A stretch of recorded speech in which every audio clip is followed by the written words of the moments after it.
Main thing we've been discussing today is your sense of knowing the Eagles are not going to be playing in the NFC Championship game. What's your reaction to that reality? As now in 2 days, we're all going to sit down to watch these games, NFC Championship game in particular, no Eagles. I mean, I have two big takeaways. One, emotionally, I can take the hit because my team did win a Super Bowl 11 months ago, so I can live with it. It's not the end of the world. But two, from a team standpoint, the failure's on the offense. Whether you put it on quarterback, coordinator, head coach, or O-line injuries, or maybe they just kind of rested on their laurels. The failure of this team was so clearly on the offense, and it was disgraceful, and I'll use that word, disgraceful, to have that high a payroll and that low of production. It's astounding. Eliot Shorr-Parks joins us every Friday. What's up, Eliot? You know, I will say the further we get away from that Niners game, I do think the defense deserves way more blame than they got. 100%. They let a touchdown up on the opening drive, just a complete gut punch to start the game, and then let the game-winning drive up too. So, yeah, the offense obviously had a worse year, but I think that game is like kind of 50-50-ish, maybe more than we make it. Yeah, I'd go I agree. 70-30, but they had a hand. That's a good point. By the way, Eliot, are we going to be able to watch these games on Sunday, or is the snow going to turn off the electricity and no football? Well, I'm excited for the snow. I know I'm in the minority, it seems like, on that show. But, no, I too.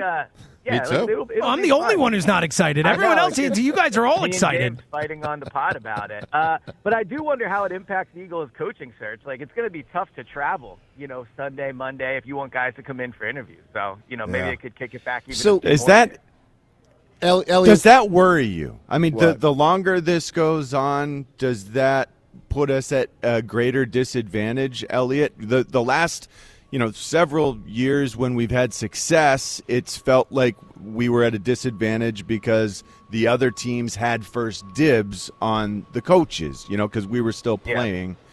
This year, it didn't seem like that worked to our benefit, having that jump on the process. Why didn't it work to our benefit, and how much of a concern is that? So I think once they miss out on their top two guys they want, at this point I'm not sure how much it really matters. Like we're talking about Jim Bob Cooter, Matt Nagy, guys like that. I don't think that they're going anywhere anytime soon. Now the Ravens did hire a defensive head coach yesterday. That means their offensive coordinator job instantly becomes one of the more attractive among the remaining jobs. You get a chance to coach Lamar. So, I mean, I think, it's not great to wait, but also, take a name like Declan Doyle. I would be surprised if they hired Declan Doyle, right? I mean, I wouldn't rule it out, but I'd be surprised. But because they've not hired anyone yet, they get to meet with him, they get to interview him, and who knows, maybe they pick up an idea from there, or 2 years from now, right, when he's a little older, more experienced, and maybe they're in need of a coach, you already have that relationship with them. So I think now that the top guys are gone, this can be the process doesn't matter as much in terms of timing. Okay. Does it feel like just a major mistake if they bring a guy in who has not called plays in the NFL to be the offensive coordinator? So I would be okay with it, but, they're telling us they wouldn't be, right? I mean, they've made it very clear, I think, that they need a guy that's called plays because they fired Kevin Patullo after 1 year. They fired Brian Johnson after 1 year. I mean, but then they're saying they're considering Declan Doyle.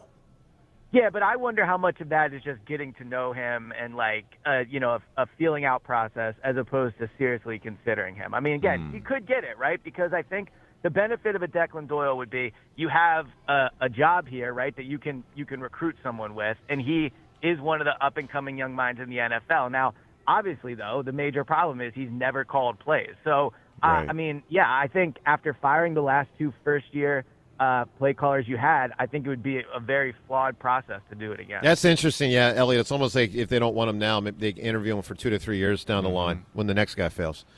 No. When Jalen fails, I meant to say. No, I didn't mean to say that either. Yeah.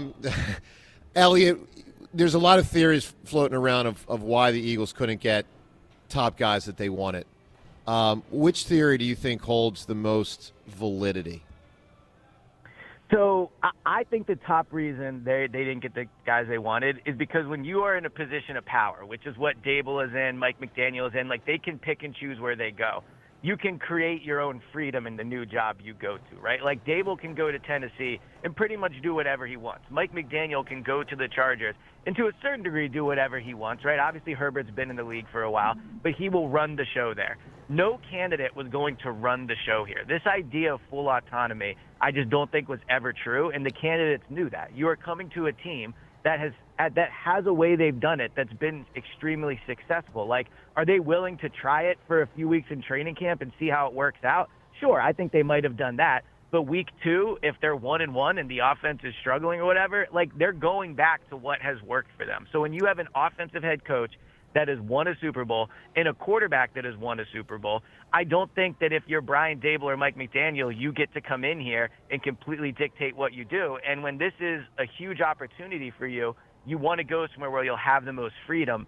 And I don't think they were going to get it here. And by the way, I don't think they should have. Like, who are Mike McDaniel and Brian Dable to come into the Eagles and tell them how they should run their offense, right? Like, the Eagles, Jalen Hurts, Nick Sirianni have had far more success than they have. So I think that's why, because the Eagles have a way they do it, and these guys weren't going to get to change that. Eliot, the top topics for a moment here. So free agency, a lot of it is about price and you know, in March and the draft, you try to find the best players you can. They're supposed to be the guys who know more about the offense. Like we're supposed to be bringing. I just have to respond to that point that you brought up, Eliot. This is supposed to be the top offensive mind that we can find. Right, that's why it's so important, and I think it is a big deal, and I think it is.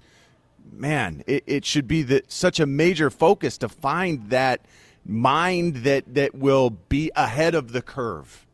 Look, but so I agree that this is important that the offensive coordinator they hire has a good offensive mind. I agree with you on that. What I don't think is as important is changing everything the Eagles do. And I think that's what people wanted with this idea of full autonomy, bringing in like a whole new offense. It looks completely different, motion over the middle, all that stuff. Like, the Eagles have had the best stretch in franchise history doing none of that. And I'm not saying you don't evolve. I agree you have to change 10 or 15%. But the reality is, if they just got better offensive line play last year and Devontae catches a pass against the Niners, we probably are talking about an NFC Championship game in Philadelphia this week. I don't know. So it felt so stagnant. overhaul. It was so stagnant. Yeah, it was brutal. It feels like if I have my druthers, we get an overhaul. They've still scored more points than Mike McDaniel and Brian Dable's offensive All right, they had a lot better players than what they were working with. So you agree that it's the players. The players matter. The players Well, that's what I've said the whole time. The coach needs to give the players more to chew on, more opportunities to get open and get successful. Eliot, I'll say this. this. Get better angles, get better numbers. It was they did basic. That this year, and the players didn't execute. Eliot, the fact that this is most ridiculous. fans and media members have blamed coaches more than players is one of the all-time travesties in recent Philly sports history. For those of you who are wrong. It was so clearly about the players. Hey, Eliot, no. By the way, the issue that we have with our run game coordinator, I think we're all celebrating Jeff Stoutland because of the success he's had coaching our offensive line and everything else, but has he hindered the process to search for a new offensive coordinator in any way? I worry about that part. Yeah, so I don't have a clear answer on how Mike McDaniel and Brian Dable felt about Jeff Stoutland. So I can't sit here and say they were less interested in the job because of him. But you are correct that it is an interesting part of this job because obviously Jeff Stoutland is an outstanding offensive line coach. But if you look at an offensive coordinator, designing the running game and the offensive line, like pass protection and how you handle stuff pre-snap and all that, like that's a big part of being an offensive coordinator and planning things out, right? So, it's an interesting component. You could also argue, do you want an offensive coordinator that doesn't want to work with Jeff Stoutland, right? Like there's that argument for it too, but it is certainly, a part of it where if you go to Tennessee or if you go to the Chargers, you're probably picking your entire staff, and that just does not seem like it would happen here. By the way, Eliot, with us here, Beat the Hammer in 5 minutes, stick for meal at 8 o'clock. We'll take the fifth caller on the contest line. Caller 5, you'll be competing and very likely losing. Beat the Hammer, caller 5, 215-988. 12:58. So, Eliot, a lot of this offseason is about who you want and who you can fit into a salary cap. But sometimes it's just, is a player going to continue to choose to play? Mm-hmm. It's been 12 days since they lost. Is Lane Johnson going to play? Do you have any read early on his mindset of whether he wants to continue to play pro football? Yeah, so my early read on it is that I do think Lane Johnson will play. Good. Now, again, you wonder if you hire a 29-year-old offensive coordinator, how Lane is going to feel about, jumping into a season with that, right? So I do think there is some component of, does Lane believe in what's going to happen next year? And if he believes, he can come back, he can have a Pro Bowl year, he can win, maybe he's an all-pro. I think with Lane, and understandably so, he's reached a point of his career where he's trying to lock down a Hall of Fame bid, right? He needs more. I don't know if he needs more, but if you get another Pro Bowl, if you get another All-Pro, if you get another Super Bowl, that increases your Hall of Fame chances. He's already won 2 Super Bowls. He's already locked down being an all-time great player. I think at this point it's about, can he lock down the Hall of Fame? And he'll have to decide, and I think he will play, but does he think next year he can play at a level that will help increase those chances? Yeah. All right, Eliot, great report, my man. Good luck with the snow. I'm with you. I'm excited for it, and hopefully we all have our TVs working on Sunday to watch the games. Thanks, Eliot.